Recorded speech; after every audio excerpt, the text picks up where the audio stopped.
Module 2. Client Safety and Emergency Procedures. This is the most critical module in your certification. Everything else we teach you is meaningless if your client is not safe. Rule number 1. Know the individual support plan before your first shift.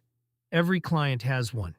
It outlines medical conditions, behavioral triggers, dietary restrictions, mobility needs, and emergency contacts.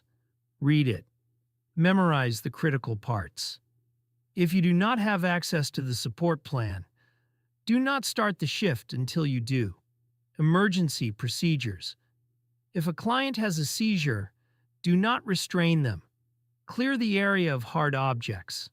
Turn them on their side. Time the seizure. Call 911 if it lasts longer than 5 minutes, or if it is their first seizure. Document everything.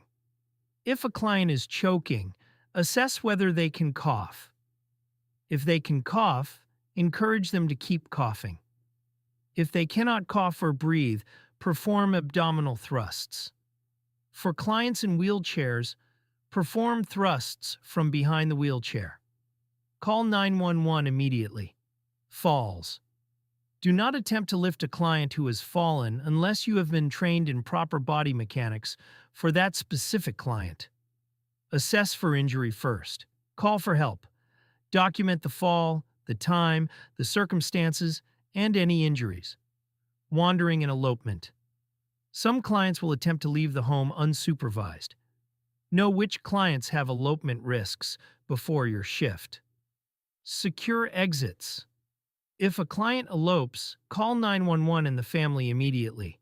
Do not leave other clients unsupervised to search.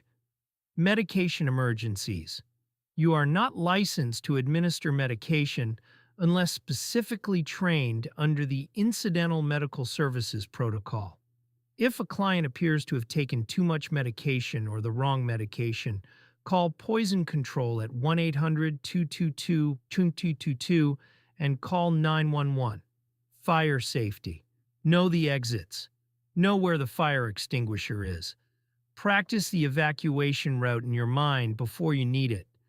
Clients with mobility limitations need a specific evacuation plan. Ask the family about it on your first visit. The bottom line. When in doubt, call 911 first and document second. It is always better to overreact than underreact. No one has ever been disciplined for calling 911 when they were worried about a client's safety. End of Module 2. Complete the safety assessment to continue.